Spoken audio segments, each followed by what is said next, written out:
नमस्कार। पश्चिम बंगाल के नंदीग्राम से आप सभी लोगों का बहुत स्वागत है। मैं हूं आपके साथ चित्रा त्रिपाठी। ये वही नंदीग्राम है जो पश्चिम बंगाल की राजनीति में इस वक्त सबसे बड़ा अखाड़ा बना हुआ है। एक तरफ पश्चिम बंगाल की मुख्यमंत्री ममता बनर्जी ने यहां से चुनाव लड़ने का ऐलान कर दिया, तो दूसरी तरफ उन्हीं के सिपहसालार रहे शुभेंदु अधिकारी, जो अब बीजेपी का दामन थाम चुके हैं, उन्हें कड़ी चुनौती देने के लिए तैयार हैं। ममता बनर्जी के लिए साल 2021 इतना आसान नहीं रहने वाला।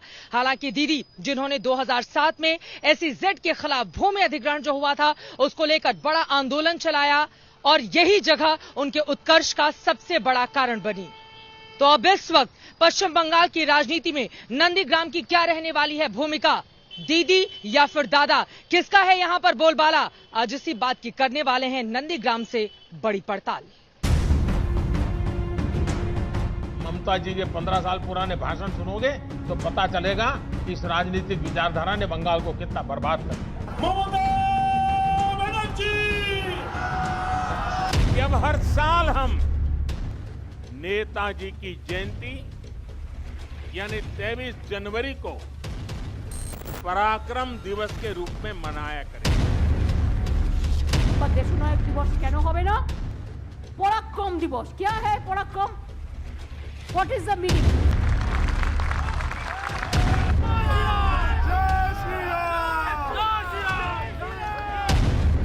लेकिन किसी को आमंत्रण करके, निमंत्रित करके उसको बेइज्जत करना ये आपको शोभा नहीं देता।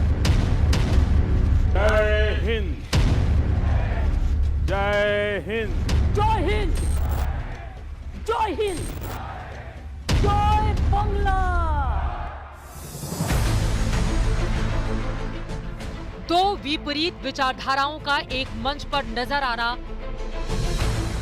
बंगाल के विधानसभा में तीनों कृषि कानूनों के खिलाफ प्रस्ताव का पास होना। दो दृश्य पश्चिम बंगाल के आगामी विधानसभा चुनाव की प्रस्तावना है, जिसे टीएमसी और बीजेपी के मंचों से अपने अपने हिसाब से पढ़ा जाएगा। यहाँ ये समझिए कि दो पार्टियों के शीर्ष नेतृत्व ने चुनावी मुद्दा सेट कर दिया। हिंदुस्तान का एक एक व्यक्ति नेताजी सुभाष बाबू का ऋणी है। 130 करोड़ से ज्यादा भारतीयों के शरीर में बहती रक्त की एक एक बूंद नेताजी सुभाष की ऋणी है। देश ने तय किया है कि नेताजी की 125वीं जयंती के वर्ष को ऐतिहासिक अभूतपूर्व भव्यता भरे आयोजनों के साथ मनाए। जय श्री राम। नहीं, मेरे को तो लगता है कि गवर्नमेंट का प्रोग्राम का कोई डिग्निटी होना चाहिए। एक गवर्नमेंट का प्रोग्राम है, कोई पॉलिटिकल पार्टी का प्रोग्राम नहीं है, और पॉलिटिकल पार्टी का और गरम पब्लिक का प्रोग्राम है। मैं तो आभारी हूँ प्रधानमंत्री जी का, कल्चरल मिनिस्ट्री का, कि आप लोगों ने कोलकाता में प्रोग्राम बनाया, लेकिन किसी को आमंत्रण करके, निमंत्रित करके उसको बेइज्जत करना ये आपको शोभा नहीं देता है। मैं फिर आप लोगों को कहेंगे, यही on protest of that I am not telling anything. जय हिंद, जय बांग्ला। प्रधानमंत्री ने बंगाली अस्मिता पर राष्ट्रवाद के पराक्रम को परिभाषित किया, तो ममता बनर्जी ने मर्यादाएं गिनाई। राम किसको पूजा किया था? दुर्गा पूजा किया था। हम दुर्गा पूजा करते हैं। I will not take certificate from BJP that I am Hindu A or I am Hindu B or I am Hindu C or I am Hindu D or I am Hindu Z. I am Hindu, I am also Hindu. यानी चुनाव में राम का नाम भी होगा, बंगाली अस्मिता का card होगा, तो किसान प्रेम को प्रदर्शित करने की प्रतियोगिता भी। सियासी मैदान में कोलकाता से करीब 125 किलोमीटर दूर नंदीग्राम में होगा ये सब कुछ। नंदीग्राम सीट এমনিতে এটা জেনারেল সিট, কাজেই কোনো অসুবিধা নেই। এমনকি আমি যদি নন্দীগ্রামে দাঁড়াই কেমন হয়, এটা আমার ইচ্ছা হয়েছে, আমার মনোবাসনা। ভবানীপুরকেও আমি নেগলেক্ট করছি না। नंदीग्राम से क्यों चुनाव लड़ेंगी ममता? নন্দীগ্রাম দিচ্ছে ডাক, বিজেপি নির্বাচন। নন্দীগ্রাম দিচ্ছে ডাক, বিজেপি নির্বাচন। बागियों की लिस्ट अभी कितना बाकी है?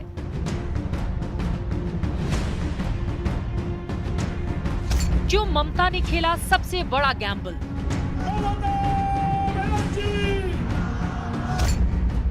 क्या दक्षिण बंगाल का दुर्ग जीतेगी बीजेपी?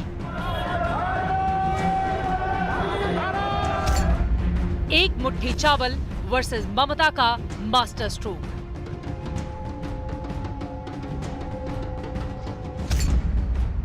जो जीतेगा नंदीग्राम वही जीतेगा बंगाल। मोदी जी के नेतृत्व में बंगाल में परिवर्तन होना निश्चित है और जो परिवर्तन का वादा हमने कम्युनिस्ट बंगाल की जनता ने कम्युनिस्ट सरकार हटाने के वक्त सुना था, वो परिवर्तन करने का काम भारतीय जनता पार्टी की सरकार करेगी। गृह मंत्री अमित शाह का पश्चिम बंगाल का दौरा था, लेकिन राजधानी दिल्ली के मौजूदा हालात के मद्देनजर उन्होंने बंगाल का अपना दौरा भले ही रद्द कर दिया हो, लेकिन उन्होंने बंगाल में वर्चुअल रैली के जरिए जनता को संबोधित किया और एक बार फिर से हुंकार भरी अब की बार बीजेपी सरकार और ममता दीदी को उखाड़ फेंकने की। भारत माता की, भारत माता की। जुझारू छवि और स्थानीय पैठ के बलबूते ममता बनर्जी पश्चिम बंगाल की सियासत में खुद को स्थापित करने में पूरी तरह से सफल रहीं। बीते 3 दशक में वैसे ममता बनर्जी खुद तो चुनाव नहीं हारी, लेकिन 2019 का चुनाव उनके लिए मुश्किलें लेकर आया, जब यहां की 42 लोकसभा सीटों में से 18 पर बीजेपी ने फतह हासिल कर लिया। वो भी तब जब 2016 में प्रचंड बहुमत के साथ ममता दीदी ने यहां पर अपनी सरकार बनाई थी। बीजेपी अब विस्तार के अगले चरण में आ चुकी है और 2021 में उनके ही गढ़ यानी कि नंदीग्राम में उनको हराने के लिए उनके ही पुराने सिपहसालार को मैदान में उतारने का मन बना चुकी है। ममता बनर्जी उस चक्रव्यूह में फंसकर उन्होंने खुद ही ऐलान कर दिया कि नंदीग्राम से वो चुनाव लड़ने के लिए तैयार हैं और इस तरह से ये नंदीग्राम सबसे बड़े दंगल के अखाड़े के तौर पर तब्दील हो चुका है।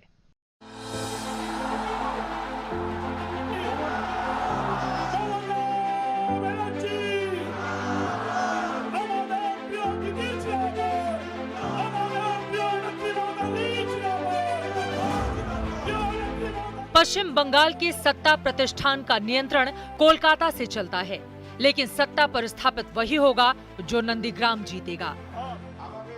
नंदीग्राम सिर्फ एक गांव का नाम नहीं, बल्कि बंगाल के सियासी इतिहास में ममता के उत्थान और वाम दल के पतन का साक्षी बना। नंदीग्राम दिच्छे डाक, बीजेपी निपात, नंदीग्राम दिच्छे डाक, बीजेपी निपात, सिंगूर दिच्छे डाक, बीजेपी निपात।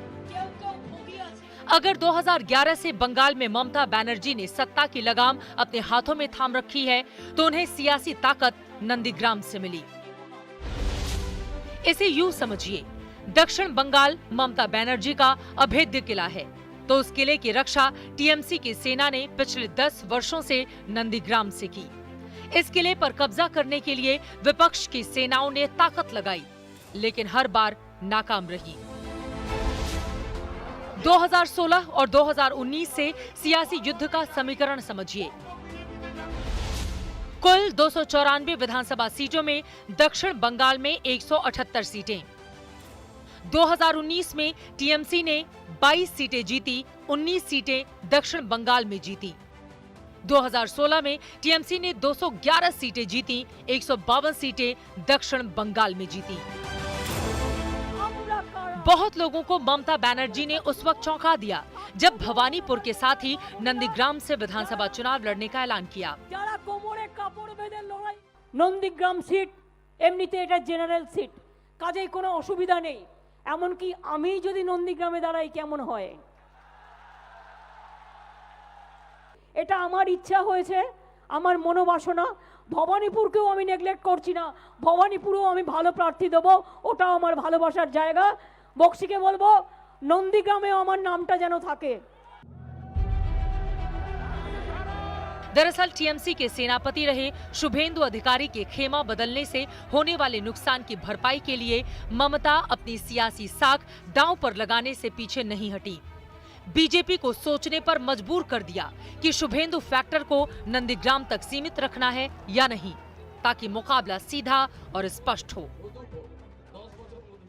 नंदीग्राम के आसमान पर अगर आप नजर दौड़ाएंगे तो यहाँ पर बीजेपी और टीएमसी के झंडे आपको बुलंद नजर आएंगे। मुख्य मुकाबला नंदीग्राम में इन्हीं दोनों के बीच माना जा रहा है। एक तरफ ममता बनर्जी ने खुद ही चुनावी मैदान में उतरने का ऐलान कर दिया, तो वहीं दूसरी तरफ माना जा रहा है कि बीजेपी में शामिल उनके पुराने सिपहसालार शुभेंदु अधिकारी नंदीग्राम की सीट से उन्हें कड़ी टक्कर दे सकते हैं और पहले ही उन्होंने 50,000 से ज्यादा वोटों से हराने का ऐलान कर दिया है ममता बनर्जी को लेकर। नंदीग्राम में हिंदी समझने और बोलने वालों का प्रतिशत बहुत कम है, यानी यहाँ बंगाली सिर्फ बोलचाल की भाषा नहीं, अस्मिता और संस्कृति का मुद्दा है। लेकिन अब की बार बड़ा परिवर्तन नंदीग्राम में आपको देखने को मिलेगा। ममता बनर्जी जब कार्यक्रम में शिरकत करने के लिए पहुंची तो जय श्री राम के नारे बीजेपी के नेता लगाने लगे, जिसको लेकर ममता भड़क उठी और उसके बाद सीधे उन्होंने ये कह दिया कि मुझे आमंत्रित करने के लिए शुक्रिया, लेकिन किसी को इस तरह से बुलाकर बेइज्जत करना ठीक नहीं है। इन सब के बीच लगातार वो बीजेपी नेताओं के निशाने पर है कि आखिर बार बार ममता बनर्जी जय श्री राम के नारे से भड़क क्यों जाती हैं। लेकिन आपको बताते चलें, कोलकाता में यहाँ की सत्ता भले ही तय होती हो, लेकिन इस बार नंदीग्राम ही तय करेगा कि सियासी मिजाज पश्चिम बंगाल का क्या रहने वाला है। शुभेंदु अधिकारी का फैक्टर कितना काम करेगा, बीजेपी का बेड़ा पार लग पाएगा या नहीं, हम आपको आगे बताएंगे। उसके पहले नंदीग्राम के रणभूमि में ममता बनर्जी के उतरने के सियासी मायनों की व्याख्या, क्योंकि 2007 में यहीं से उनके सियासी उत्थान का सफर शुरू हुआ था, जहां एक बार फिर वो पहुंच गईं। फैक्टर नंबर 1, दक्षिण बंगाल के दुर्ग को शुभेंदु अधिकारी से बचाना। पूर्वी मिदनापुर शुभेंदु के सियासी वर्चस्व का इलाका है। नंदीग्राम से लड़ने से शुभेंदु पर सीधा दबाव डालना। शुभेंदु चुनाव लड़ेंगे तो पूरी ताकत नंदीग्राम में झोंकेंगे। शुभेंदु सिर्फ और सिर्फ नंदीग्राम तक सीमित हो जाएंगे। अगर शुभेंदु नहीं लड़ते हैं तो ममता को बढ़त मिलेगी। ममता बनर्जी ने 2016 के चुनावी अभियान का शंखनाद नंदीग्राम से किया था, तो इस बार नंदीग्राम को अपने लिए सबसे लकी बताकर खुद के सियासी लाभ और विपक्ष के सियासी हानि की भविष्यवाणी कर दी। ওরে নন্দীগ্রাম থেকেই অ্যানাউন্সটা কর, এটা তোদের সবচেয়ে লাকি জায়গা, এটা সবচেয়ে ভালো জায়গা, এটা সবচেয়ে পূর্ণ জায়গা, সবচেয়ে পবিত্র জায়গা। হাজার কোটি টাকার মালিক।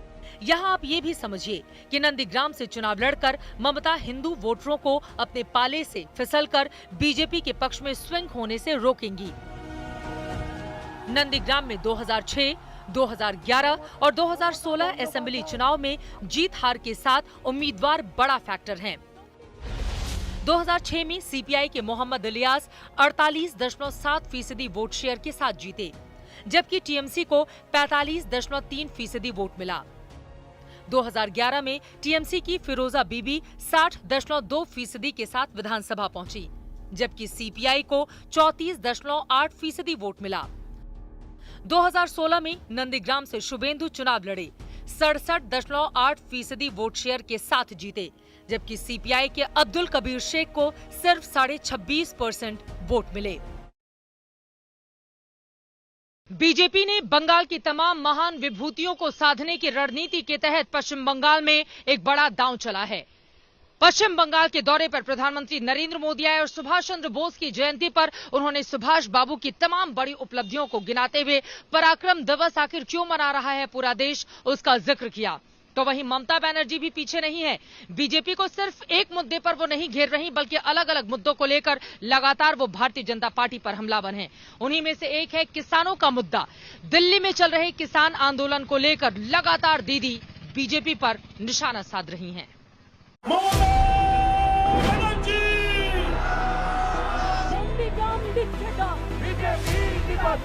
चार मोर्चों पर एक साथ मिल रही चुनौतियों से पार पाने के लिए ममता बनर्जी ने बंगाल के सियासी लैब में प्रयोग शुरू कर दिए।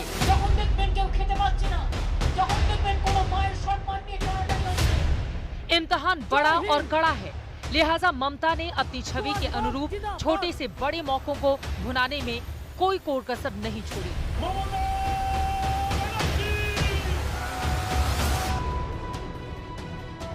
यानी एक सेकुलर चेहरा, तार्किक राष्ट्रवाद की पक्षधर, बंगाल अस्मिता की बात, बड़ी किसान समर्थक। 2019 में मिली कामयाबी के बाद बंगाल के हर बूथ पर मजबूत होने की कोशिश कर रही बीजेपी का सामना ममता के सियासी प्रयोग से होगा। बंगाल में दिल्ली बॉर्डर की तरह किसान आंदोलन नहीं चल रहा, लेकिन बंगाल के हर रैली में तीनों कृषि कानूनों के खिलाफ ममता बनर्जी हल्ला बोलना नहीं भूलती। प्रयोग नंबर 1, किसान आंदोलन का सपोर्ट। नंदीग्राम दिखे डाक। ये दृश्य ममता की विचारधारा के प्रतीक बन गए। जमीन अधिग्रहण पर सरकारी बर्बरता के खिलाफ वो सबसे मुखर आवाज बनी, जिसकी गूंज दुनिया ने सुनी। हजार हजार कोटी टाकार मालिक कष्ट करे धानगुलो। ममता ने किसानों के हक की लड़ाई लड़ी और लेफ्ट दलों को किसान विरोधी बताकर 34 साल के लाल दुर्ग को ढहा दिया। जब सत्ता विरोधी लहर और किसान विरोधी नीति का आरोप ममता पर लगा तो उन्होंने नंदीग्राम को चुना। केंद्र सरकार के नए कृषि कानूनों पर हल्ला बोलना शुरू कर दिया। मकसद है नंदीग्राम वाली अपनी छवि याद दिलाकर विपक्ष के हमलों से उभरना। ममता ने अपनी मुखर आवाज भारतीय जनता पार्टी के राष्ट्रीय अध्यक्ष के नेतृत्व में बंगाल की गलियां छान रहे शीर्ष नेताओं तक पहुंचाई। हमला बंगाली अस्मिता और बंगाली संस्कृति बनाम गुजराती लड़ाई में बदल डाली। प्रयोग नंबर 2, बंगाली वर्सेस बाहरी। मुस्लिम तुष्टीकरण की राजनीति वाले आरोपों में घिरी टीएमसी अब वाम से लेकर राम दल के हमलों के खिलाफ बंगाली संस्कृति को ढाल बनकर इस्तेमाल करने में जुट गई। तो বসকে জানতে হবে। আমরা অনেকে ভুলে যাই ছুটির দিন হিসেবে কাটাই। ছুটির দিন হিসেবে আমরা নিশ্চয়ই কাটাবো। কেন্দ্রীয় সরকার কিন্তু আজ পর্যন্ত ছুটির দিন ডিক্লেয়ার করেনি। আমাদের দুঃখ আছে। আমি এটাকে পরিষ্কারভাবে প্রতিবাদ জানিয়ে বলছি, নেতাজি সুভাষচন্দ্র বোসের জন্মদিনে জাতীয় ছুটির দিবস ঘোষণা করতেই হবে। दरअसल बंगाल में बीजेपी अपनी सियासी जमीन को हिंदुत्व और बंगाली महानायकों के नाम पर सींचती हुई आपको दिखाई देगी। उसी का एक स्वरूप पराक्रम दिवस में कोलकाता में दिखा। आज जब भारत नेताजी की प्रेरणा से आगे बढ़ रहा है तो हम सबका कर्तव्य है कि उनके योगदान को बार बार याद किया जाए, पीढ़ी दर पीढ़ी याद किया जाए। इसलिए देश ने तय किया है कि नेताजी की 125वीं जयंती के वर्ष को ऐतिहासिक अभूतपूर्व भव्यता भरे आयोजनों के साथ मना। नंदीग्राम शुभेंदु अधिकारी की कर्मभूमि है तो ममता बनर्जी के पश्चिम बंगाल में उत्थान की भूमि। आपको बताते चले 2007 में इसी धरती से 2 नायक निकले, एक ममता बनर्जी, दूसरे शुभेंदु अधिकारी। तब ममता बनर्जी के आशीर्वाद से दक्षिण कोलकाता में शुभेंदु अधिकारी ने अपना वर्चस्व कायम किया और यहां से विधायक चुनकर सदन में पहुंचे थे। लेकिन अब वही शुभेंदु अधिकारी अपनी वफादारी और चोला दोनों ही बदलकर ममता बनर्जी को दे रहे हैं इसी धरती पर कड़ी और बड़ी चुनौती।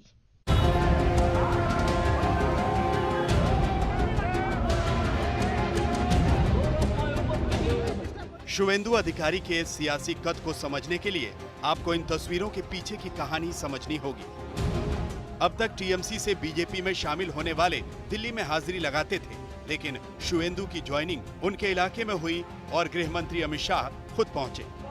बंगाल की जनता का अंत में आह्वान करना चाहता हूं कि एक बार आपने 3 दशक तक, जरा सुनो भैया, 3 दशक तक कांग्रेस को मौका दिया है या नहीं दिया? दिया है ना? कम्युनिस्ट को 27 साल मौका दिया है या नहीं दिया?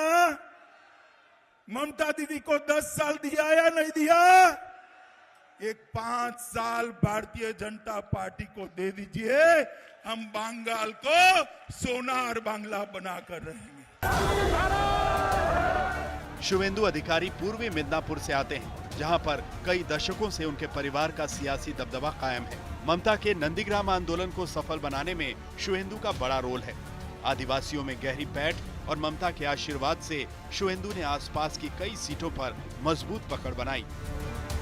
कहते हैं दक्षिण बंगाल की सियासत में सबसे खरा सिक्का वही है। शुभेंदु के कद को आप ऐसे भी समझ सकते हैं कि खुद ममता को नंदीग्राम से चुनाव लड़ने का ऐलान करना पड़ा तो एक जमाने में उन्हीं के शागिर्द रहे शुभेंदु ने सीधा चैलेंज दिया। लिखे राखुन, आज के सन्ध्याबेला घड़ीते टाइम दिए डेट दिए आपनारा लिखे राखुन হাফ লাখ ভোটে যদি মাননীয়াকে হারাতে না পারি আমি রাজনীতি ছেড়ে দেব, আমি রাজনীতি ছেড়ে দেব।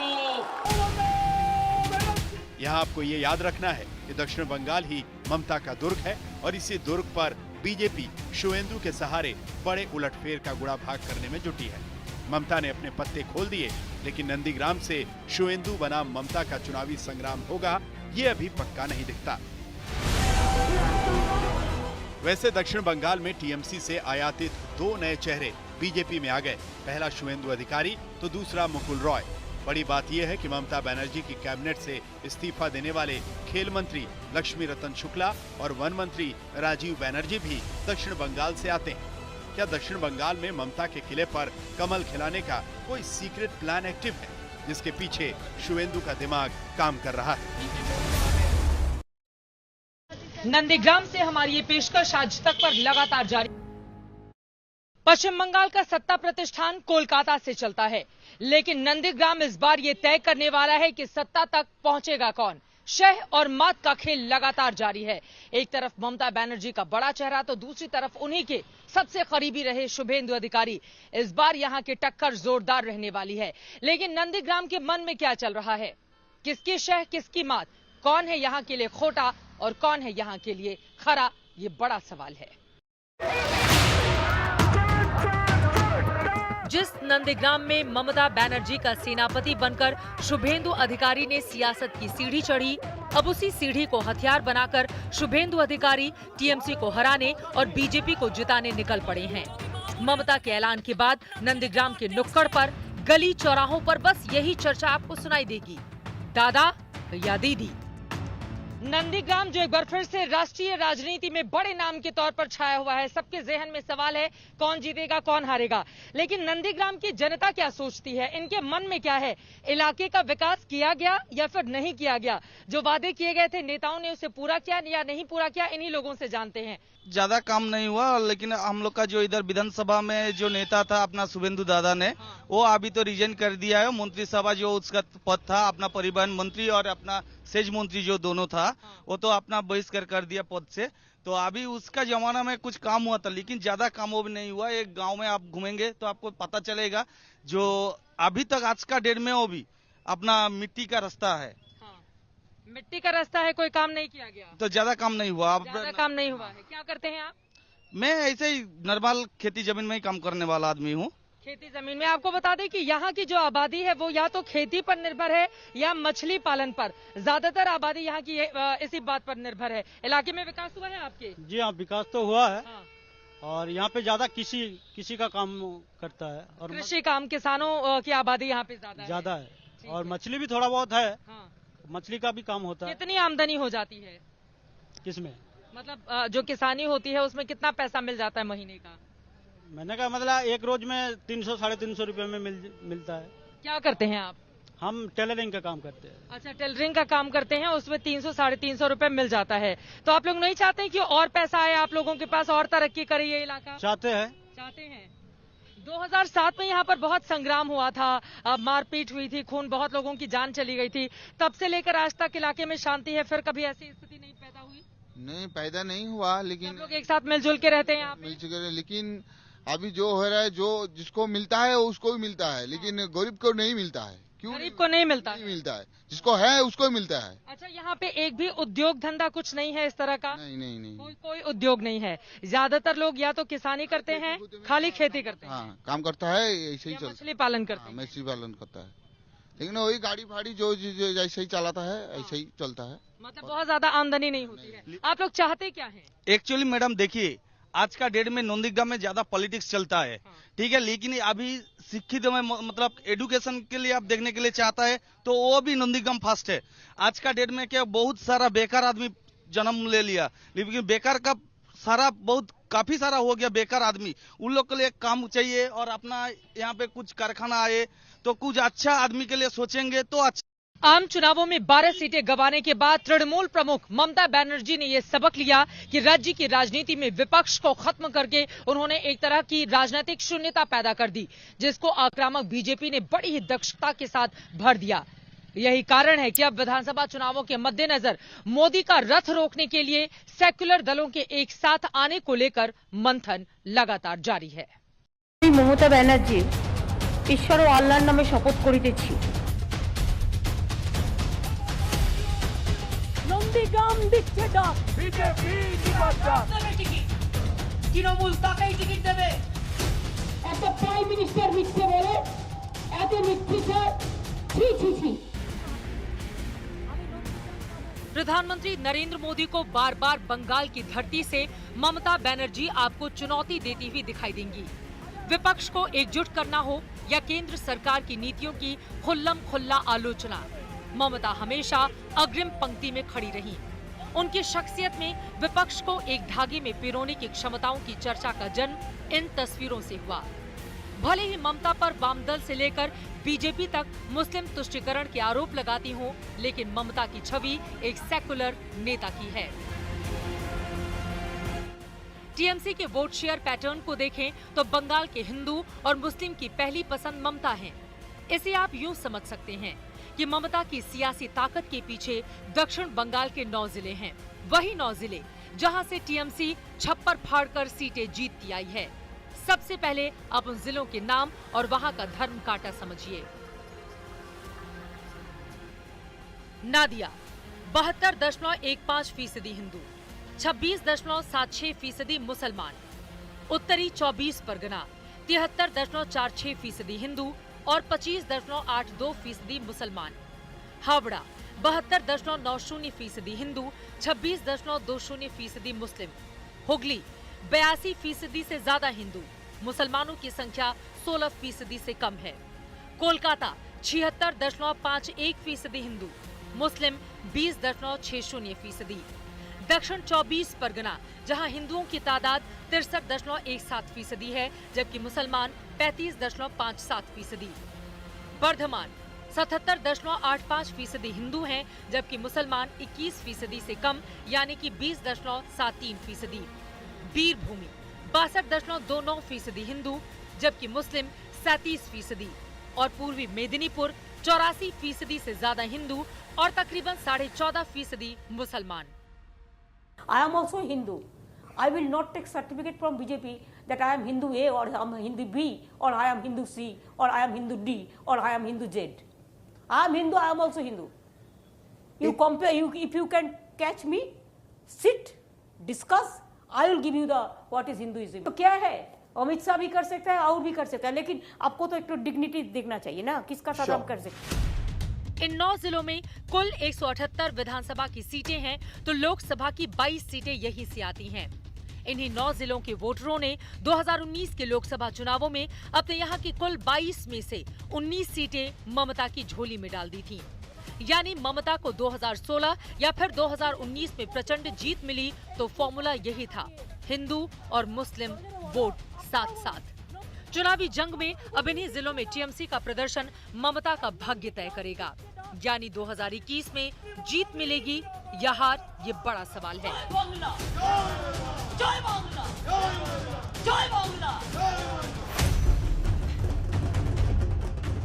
ममता के इसी गढ़ को जीतने के लिए बीजेपी ने 9 जिलों में पूरी ताकत झोंक रखी है।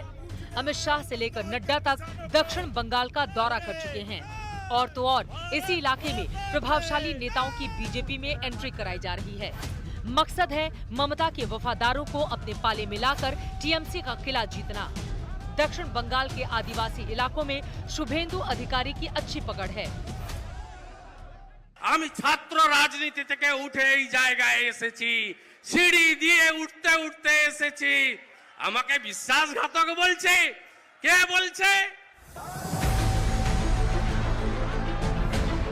शुभेंदु जैसे टीएमसी दिग्गजों की दलबदल से उत्साहित बीजेपी को विश्वास है कि उसका ए-बार बांग्ला सपना पूरा होगा। बीजेपी की ओर से हिंदू वोट को अपने पक्ष में करने के लिए जेपी नड्डा की ओर से बंगाल में चावल का कटोरा कहे जाने वाले वर्धमान जिले से ममता बनर्जी अपील करने में जुट गई हैं कि हिंदी पट्टी से आई फांसीवादी बीजेपी को हराने के लिए लोग मदद करें।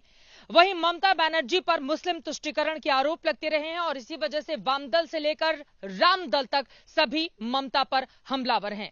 बीजेपी से तो खतरा है ही ममता बनर्जी को, इससे कहीं ज्यादा खतरा अब उनको अपने ही उन वफादारों से है जो पाला बदलकर दीदी के लिए मुश्किलें पैदा कर रहे हैं। बंगाल के मुस्लिम कितना ममता बनर्जी को सपोर्ट करेंगे, कितना अज़दुद्दीन ओवैसी को, ये चर्चा अब बंगाल की राजनीति में सबसे गर्म है।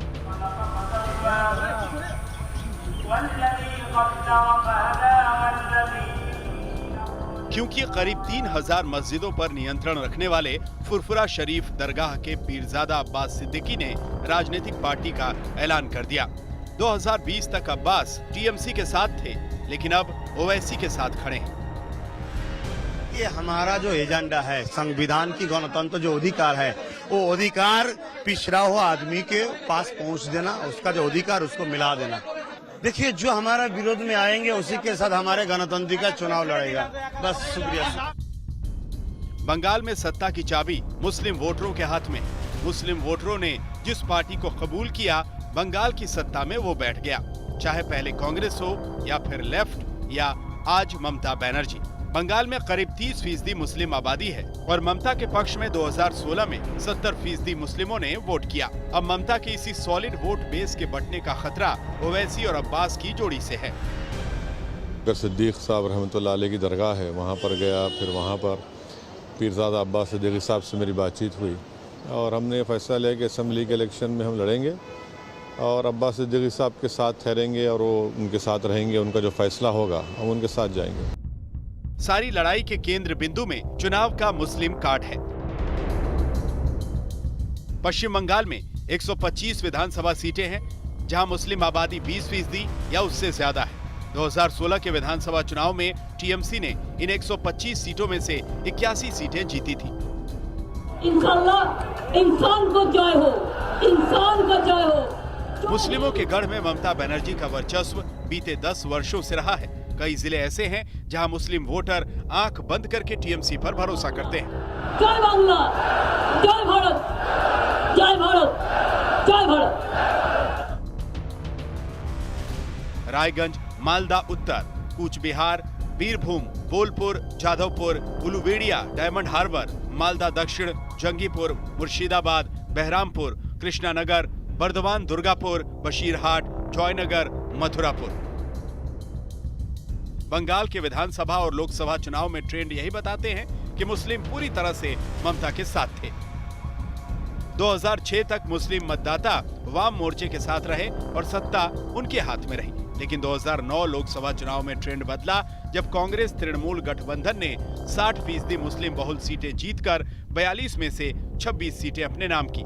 ऐसे ही 2011 विधानसभा में कांग्रेस तृणमूल ने गठबंधन किया, लेकिन 2011 के बाद जब कांग्रेस के साथ ममता का गठबंधन टूटा तो 2014 और 2019 लोकसभा हो या फिर 2016 विधानसभा, ममता मुस्लिम मतदाताओं की पहली पसंद बन गई। ओवैसी और अब्बास की जोड़ी टीएमसी के मुस्लिम वोट बैंक को कितना डैमेज करेगी, ये आने वाली तारीख बताएगी। लेकिन मुस्लिम वोटरों की एकजुटता को काउंटर करने के लिए बीजेपी ने हिंदू वोटरों को गोल बंद करने में पूरी ताकत झोंक दी है। 70% हिस्सेदारी वाले हिंदू वोटरों को लुभाने में जुटी ममता पर मुस्लिम तुष्टीकरण का आरोप लगाकर भुनाना, सरस्वती पूजा, रामनवमी, जुलूस, सड़क पर हनुमान चालीसा, रोहिंग्या और बांग्लादेशी घुसपैठियों समेत सीएए का मुद्दा, SC/ST वोटरों को अपने साथ जोड़ने में ताकत झोंकना, हिंदू बहुल विधानसभा सीटों पर डोर टू डोर अभियान, ममता विरोधी वोटों को अपने पाले में लाने की कोशिश, बीजेपी रूल स्टेट में लव जिहाद पर कानून बनाना। ममता को एनकाउंटर करने के लिए बीजेपी का पहला टारगेट हिंदू वोटों के ध्रुवीकरण का है, तो दूसरा ध्रुवीकरण ममता से नाराज वोटरों को लामबंद करने का है। वहीं ममता सीए और एनआरसी के खिलाफ हल्ला बोलकर मुस्लिम वोटरों पर अपनी पकड़ मजबूत करने में जुटी हुई है। ममता 2021 के चुनाव को मुस्लिम मातृभूमि बंगाल को बचाने की लड़ाई के रूप में पेश कर रही हैं, क्योंकि ममता जानती हैं कि उन्हें हिंदू और मुस्लिम वोट बैंकों को साथ कर रखना होगा। बीते 7 दशक में ये पहला ऐसा चुनाव है जब यहां की बड़ी पार्टियां रहीं लेफ्ट और कांग्रेस अपने वजूद की लड़ाई लड़ रही हैं, जबकि 2 दशक पुरानी टीएमसी और 4 दशक पुरानी बीजेपी के बीच ही मुख्य मुकाबला यहां का माना जा रहा है। कड़ी और बड़ी टक्कर के लिए ये नंदीग्राम भी पूरी तरह से तैयार हो चुका है और इस बार सत्ता का केंद्र यहीं से तय होना है। लेकिन सबसे बड़ा सवाल है, नंदीग्राम की सियासी कुर्सी पर कौन बैठेगा, ममता बनर्जी या जिस तरह का दांव चला है शुभेंदु अधिकारी की ओर से, हालांकि अभी इसका ऐलान होना बाकी है। वहीं चुनावी ऐलान जंग के पहले तुरूप का इक्का नंदीग्राम साबित होगा, जिसको लेकर अपनी अपनी पार्टियों के या अपने अपने दावे हैं। आगे क्या होता है इस पर रहेगी आज तक की नजर। नंदीग्राम से अभी के लिए बस इतना ही। देश और दुनिया की बाकी खबरों के लिए आप देखते रहिए आज तक।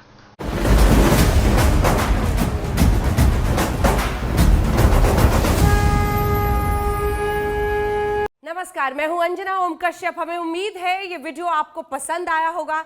लेटेस्ट खबरों के लिए यूं ही देखते रहिए आज तक और इस वीडियो के पसंद आने पर लाइक, शेयर एंड सब्सक्राइब करना ना भूलें।